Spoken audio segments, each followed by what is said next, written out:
आज की तारीख में मैं किसी को भी इंटेल का प्रोसेसर लेने को नहीं बोलूँगा, और अगर मुझसे कोई पूछेगा भी तो मैं बोलूँगा भाई AMD का प्रोसेसर ले लो। मैं ऐसा क्यों बोल रहा हूँ वो आपको ये वीडियो देख के समझ में आ जाएगा कि ऐसा क्यों बोला जा रहा है। तो मैं इस वीडियो के अंदर आपको बताऊंगा कि इंटेल ने क्या हरकत करी है और क्यों मुझे वो इस टाइम पसंद नहीं आ रही है बिल्कुल भी।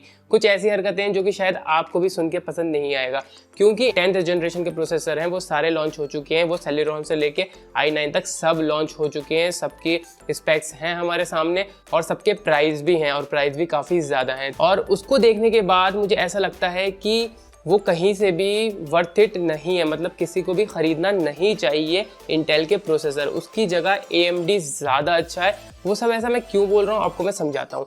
सबसे पहली चीज़, जो सबसे बुरी चीज़ मुझे लगी इंटेल के प्रोसेसर्स में, जो कि उन्होंने रैम स्पीड को लॉक कर दिया है। मतलब उनके जो B सीरीज़ और H सीरीज़ के मदरबोर्ड्स आते हैं उसमें लॉक हो चुकी है रैम की स्पीड। जो i3 और i5 है उसके अंदर जो आपको रैम की स्पीड मिलेगी वो मिलेगी 2666 मेगाहर्ट्ज़ की, बस उसके आगे आपको नहीं मिलेगी। अगर आप चाहते हैं 3000 मेगाहर्ट्ज़ की, 3200 मेगाहर्ट्ज़ की या उससे ज़्यादा मेगाहर्ट्ज़ की रैम यूज़ करना, तो वो आपके लिए किसी यूज़ में नहीं रहेगी, क्योंकि आपको जो रैम की स्पीड है वो लॉक मिलेगी। और जो i7 और i9 के जो प्रोसेसर हैं उसके अंदर भी आपको लॉक मिलेगी, वो मिलेगी 2933 मेगाहर्ट्ज़ की स्पीड। तो वहाँ पर भी उन्होंने एक लॉक लगा दिया है। और अगर आप B सीरीज़ और H सीरीज़ का मदरबोर्ड लेंगे और आप चाह रहे हैं कि उसके अंदर मैं i7 लगाऊंगा और एक अच्छी मेगाहर्ट्ज़ की रैम लगाऊंगा, तो ऐसा पॉसिबल नहीं हो पाएगा, क्योंकि इंटेल की तरफ से वो स्पीड लॉक आती है। अगर आपको पूरी अनलॉक करनी है, अगर आप कोई भी ज़्यादा मेगाहर्ट्ज़ की रैम यूज़ करना चाहते हैं, तो आपको Z सीरीज़ के मदरबोर्ड लेने होंगे। और सबको पता है कि Z सीरीज़ के मदरबोर्ड महंगे आते हैं। तो अगर आप एक अच्छी स्पीड यूज़ करना चाहते हैं रैम के मामले में, तो वो आपको Z सीरीज़ के मदरबोर्ड से ही मिलेगी, वो आपको H और B सीरीज़ के मदरबोर्ड में नहीं देखने को मिलेगी। और वहीं AMD की बात करूँ तो AMD का कोई भी प्रोसेसर उठा लीजिए, उसके अंदर जो स्पीड आपको देखने को मिलती है वो आपको देखने को मिलती है 32 मेगाहर्ट्ज़ की। तो उसके अंदर आप एक अच्छी स्पीड की रैम उसके अंदर यूज़ कर सकते हैं। और ये चीज़ मेरे साथ भी है। जैसे मेरे पास इंटेल का i5 है, उसके अंदर H110 लगा हुआ है चिपसेट, तो उसके अंदर जो आपको रैम की स्पीड मैक्सिमम मिलती है वो 24 मेगाहर्ट्ज़ की स्पीड देखने को मिलती है। तो मैं चाह कर भी ये ज़्यादा अच्छी रैम उसके अंदर नहीं लगा सकता, 24 मेगाहर्ट्ज़ तक की रैम ही लगा सकता हूँ। तो यहाँ पर थोड़ा बंद जाते हैं। तो यहाँ पर इंटेल ये हरकत जो कर रही है लॉक स्पीड लगा के, तो वो इतनी अच्छी नहीं कर रही। अगर आपको पूरी अनलॉक चाहिए स्पीड, तो उसके लिए आपको महंगे मदरबोर्ड लेने पड़ेंगे, जो कि बस एक इंटेल की तरफ से भी पैसा कमाने का एक तरीका है, जो कि समझ में नहीं आ रहा है। क्योंकि वो शायद चाह रही है कि जानबूझ के जो कंज्यूमर है वो हमसे नफरत करें, मुझे तो ऐसे ही लग रहा है। और साथ ही बात करूं तो एक चीज़ से मैं परेशान हो चुका हूं इंटेल की, कि वो सॉकेट चेंज कर देती है यार हर बार। मतलब तुम्हें पैसे कमाने हैं, चलो मदरबोर्ड से भी तुम्हें पैसे कमाने हैं, चलो मान लिया, लेकिन भाई वो हर 1 साल या 2 साल बाद अपने CPU के सॉकेट चेंज कर देती हैं। तो जो अब 10 जनरेशन के प्रोसेसर आए हैं उसमें फिर से सॉकेट चेंज कर दिया गया है। तो अगर आपके पास पुराना मदरबोर्ड है और आप सोच रहे होंगे कि भाई 10 जनरेशन के प्रोसेसर आने वाले हैं, मैं अपने मदरबोर्ड में लगाऊंगा, तो अब की बार से फिर से उन्होंने सॉकेट चेंज कर दिए हैं, जिसकी वजह से आपको अपना पूरा मदरबोर्ड ही अपग्रेड करना पड़ेगा, जो कि अलग से आपका एक और खर्चा बढ़ जाता है। तो वहाँ पर भी इंटेल पता नहीं बस ज़्यादा पैसा कमाने के चक्कर में लगा हुआ है। लेकिन वहीं AMD यहाँ पर अच्छी हरकतें करता है, वो इंटेल की तरह नहीं है। तो मुझे लगता है कि अगर आप फ्यूचर में अपग्रेड करना चाहते हैं, तो वहाँ पर अगर आप AMD का प्रोसेसर यूज़ करते तो वहाँ पर आपको थोड़ा ज़्यादा फायदा हो जाता, क्योंकि वो हर साल सॉकेट चेंज नहीं करता है। तो वहाँ पर आपको अपग्रेडेशन का ऑप्शन मिल जाता है।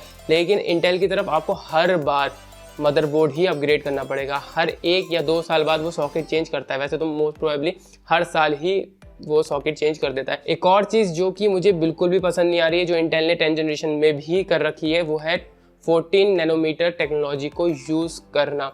मेरे पास 7 जनरेशन i5 है, जो कि 14 नैनोमीटर टेक्नोलॉजी पे बेस्ड है।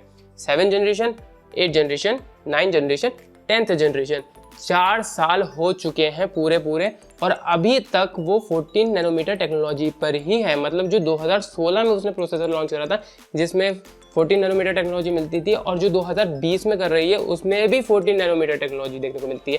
और वहीं अगर मैं AMD की Ryzen सीरीज़ की बात करूं, तो वहाँ पर आपको 7 नैनोमीटर टेक्नोलॉजी देखने को मिल रही है।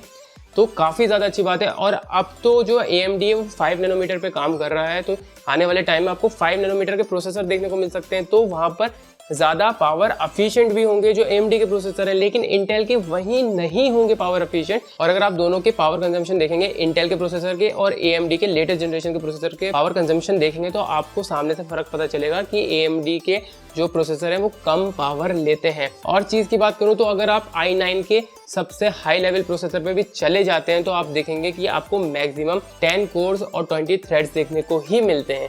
लेकिन वहीं आप AMD के Ryzen 9 में चले जाएंगे तो आपको 12 कोर 24 थ्रेड्स देखने को मिलते हैं। तो AMD जो चीज़ें दे रहा है वो इंटेल से भी ज़्यादा दे रहा है, लेकिन इंटेल के प्राइसेस ज़्यादा हैं, AMD के प्राइसेस कम हैं, और कुछ टाइम बाद AMD के प्राइसेस नीचे होते रहते हैं। और आज जो लेटेस्ट जनरेशन है AMD Ryzen की वो 3rd जनरेशन है, लेकिन लोग 2nd जनरेशन भी खुशी खुशी लेते हैं। 2020 में भी 1 साल पुरानी जनरेशन भी लेते हैं, क्योंकि उनके 2nd जनरेशन के जो प्रोसेसर हैं उनके प्राइस काफ़ी ज़्यादा कम हो चुके हैं, तो लोगों को काफ़ी अच्छी वैल्यू मिलती है। लेकिन वहीं इंटेल ऐसी हरकतें नहीं करता है, वो अपने प्राइस बहुत मुश्किल से करता है। लेकिन जैसा वो कंपटीशन बन रहा है, AMD अच्छा कर रहा है, इंटेल उतना अच्छा नहीं कर रहा है, तो उस हिसाब से मुझे लगता है कि इंटेल को भी अपने 10th जनरेशन के प्राइस कम करने पड़ जाएंगे। क्योंकि अगर आप एक Ryzen 9 लेंगे और i9 लेंगे तो आप खुद देखेंगे कि Ryzen 9 सस्ता है i9 से, तो कोई इंसान क्यों लेगा। हाँ, कुछ लोग हैं जिनके लिए इंटेल के प्रोसेसर हैं, लेकिन उनकी जो मार्केट है वो बहुत ही ज़्यादा कम है, मैं उसके बारे में बात करूँगा। लेकिन आपको कौन सा प्रोसेसर लेना चाहिए, इंटेल का या AMD का, मतलब इन दोनों में से आपको कौन सा प्रोसेसर लेना चाहिए। तो मैं आपको बता दूं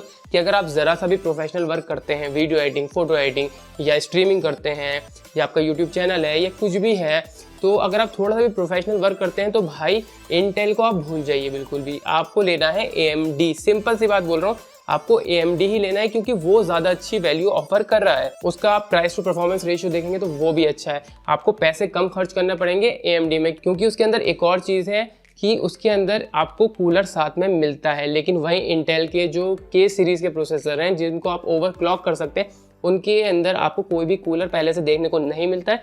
तो आप वहाँ पर कूलर का भी खर्चा जोड़ लीजिए तो आपको इंटेल का प्रोसेसर और महंगा मिलेगा। लेकिन वहीं AMD के साथ आपको एक कूलर मिलता है, तो वहाँ पर आप अगर आप अपग्रेड करना चाहते हैं, कूलर अपने पास से एक अच्छा कूलर लगाना चाहते हैं तो लगा सकते हैं। लेकिन अगर आप नहीं करना चाहते हैं, आप स्टॉक कूलर को ही लेके चलना चाहते हैं, तो आप वो भी यूज़ कर सकते हैं, तो वहाँ पर आपको ऑप्शन मिल जाता है। लेकिन इंटेल में आपको कूलर अलग से लेना ही लेना है, क्योंकि ओवरक्लॉक वाली सीरीज़ में आपको कूलर देखने को नहीं मिलता है, तो वहाँ पर भी आपका ज़्यादा पैसा खर्च होगा। अगर आपको अपग्रेड करना होगा तो आपको हर साल आप मान के चलिए कि आपको मदरबोर्ड भी अपग्रेड करना पड़ेगा इंटेल के अंदर। लेकिन AMD के अंदर ऐसा नहीं है, वो वहाँ पर थोड़ी साफ़ सुथरी है। हरकतें थोड़ी AMD की भी पैसे कमाने वाली हैं, कुछ हरकतें करती है, लेकिन इंटेल जितनी बुरी नहीं है। इंटेल बहुत ज़्यादा बुरी हरकतें कर रहा है। और अगर आप इंटेल की बात करो किन लोगों के लिए, वो उन लोगों के लिए जो कि अपने PC में सिर्फ और सिर्फ गेमिंग करते हैं, क्योंकि गेमिंग के मामले में आज भी इंटेल ज़्यादा अच्छी परफॉर्मेंस देता है। अगर आप प्रोफेशनल वर्क करेंगे तो ऑफकोर्स AMD आपके लिए है, बिल्कुल आग बंद करके आप AMD ही लेना। लेकिन जो इंटेल है वो गेमर्स के लिए है, जो कि बिल्कुल हार्डकोर गेमर है, जो कि गेमिंग के अलावा और कुछ नहीं करते अपने PC के अंदर, मतलब कुछ और 1% भी नहीं करते। जैसे आपने PC जो लिया है वो सिर्फ और सिर्फ गेमिंग के लिए लिया है, तो मैं आपसे बोलूँगा क्योंकि आप इंटेल का ही प्रोसेसर लीजिए, क्योंकि उसमें आपको ज़्यादा अच्छे फ्रेम रेट्स देखने को मिलेंगे। लेकिन आप गेमिंग के साथ स्ट्रीमिंग करते हैं या वीडियो एडिटिंग करते हैं तो भाई आप इंटेल मत लेना, आप ऑफकोर्स Ryzen लेना। क्योंकि अगर आप i3 लेने जा रहे हैं तो आपके पास R3 है Ryzen का, अगर आप i5 लेने जा रहे हैं तो आपके पास R5 है, आप i7 लेने जा रहे हैं तो आपका उसका भी कॉम्पिटिटर बैठा हुआ है R7, और फिर आप i9 लेने जा रहे हैं तो R9 भी वहाँ पे बैठा हुआ है, और फिर थ्रेडरिवर सीरीज़ तो आई जाती है AMD की, तो हर मामले में टक्कर देती है। और AMD ने भी इतने सारे प्रोसेसर निकाल दिए हैं, मतलब हर एक प्राइस रेंज में वो टक्कर लेने के लिए तैयार है इंटेल से। मतलब हर एक प्रोसेसर के लिए उसका एक प्रोसेसर है। मतलब अगर आप सोच रहे हैं कि मैं इंटेल का ये प्रोसेसर ले रहा हूँ, तो वहाँ पर आपको उसके कॉम्पिटिशन में उससे सस्ते प्राइस में आपको AMD का प्रोसेसर 110% देखने को मिल जाएगा, क्योंकि उन्होंने बहुत बड़ा लाइनअप क्रिएट कर लिया है। और जो 4th जनरेशन आएगी Ryzen की, तो मुझे ऐसा लगता है कि इंटेल को बहुत ही ज़्यादा मुश्किल होने वाली है, क्योंकि अब एप्पल ने भी इंटेल को छोड़ दिया है पूरी तरीके से। क्योंकि एप्पल ने भी बोल दिया कि हम अपने प्रोसेसर खुद बनाएंगे, तो इतनी बड़ी कंपनी ने इतनी बड़ी कंपनी के साथ जो टाई अप था वो तोड़ दिया है कि हम तुम्हारे प्रोसेसर नहीं लेंगे, अपने खुद के बनाएंगे। और इंटेल क्या करने की कोशिश कर रहा है, क्योंकि ऐसी ऐसी हरकतें हो रही हैं इंटेल की कि आज की तारीख में मैं किसी से भी नहीं बोल सकता कि इंटेल ख़रीदो मेरे भाई, मैं किसी से भी नहीं बोल सकता।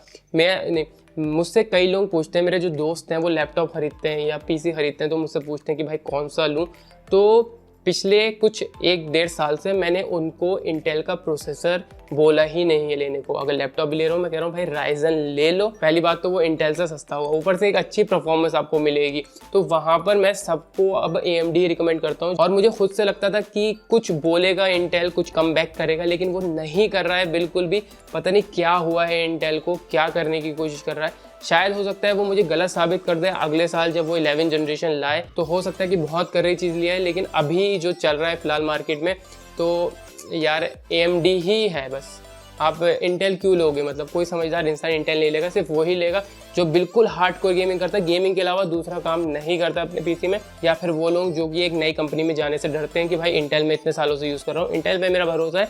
AMD अभी कुछ सालों से तो आई है, वैसे है तो बहुत पुरानी कंपनी, लेकिन जो उसे टक्कर देनी शुरू करी है इंटेल को, वो पिछले 3 सालों से ही टक्कर दे रही है जब से इसकी राइजन सीरीज आई है। मोस्ट प्रोबेबली 95 से 98% लोग AMD ही लें। सिर्फ वो जो 2% 1% लोग हैं जो कि सिर्फ गेमिंग के लिए अपना पीसी यूज़ करते हैं, उनके लिए इंटेल है आज की तारीख में, वरना AMD हर जगह से बाजी मार रहा है प्राइस टू परफॉर्मेंस रेशियो में, पावर कंजम्पशन में, और अगर आप अपग्रेड करना चाहते हैं उसमें भी ज़्यादा सुविधा है। रैम की मैंने स्पीड भी बता दिया। तो ये जो गंदी गंदी हरकतें इंटेल कर रहा है, अगर ऐसे ही चलता रहा तो राइजन काफ़ी ज़्यादा मार्केट खा जाएगा इंटेल का।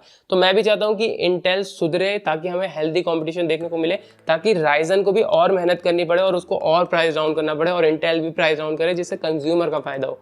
लेकिन अभी के लिए मैं आपसे यही बोलूँगा कि AMD लीजिए, इंटेल तो शायद अभी धोखा ही दे रहा है हम सबको। तो दोस्तों बस फिलहाल के लिए इस वीडियो में इतना ही। तो उम्मीद है कि आपको ये वीडियो पसंद आई होगी। इसमें मैंने बताने की कोशिश करी कि भाई इंटेल क्या हरकतें कर रहा है। तो अगर आपको वीडियो पसंद आई तो आप लाइक कीजिए, शेयर कीजिए, और कोई भी सवाल हो तो नीचे कमेंट बॉक्स में तो पूछ सकते हैं। और आपने हमारे चैनल को अभी तक सब्सक्राइब नहीं किया तो भाई जल्दी से कीजिए, क्योंकि मैं आपके लिए ऐसी मजेदार वीडियोस लाता रहता हूँ। मैं मिलता हूँ आपको अगली वीडियो में, तब तक के लिए spread peace, love and happiness.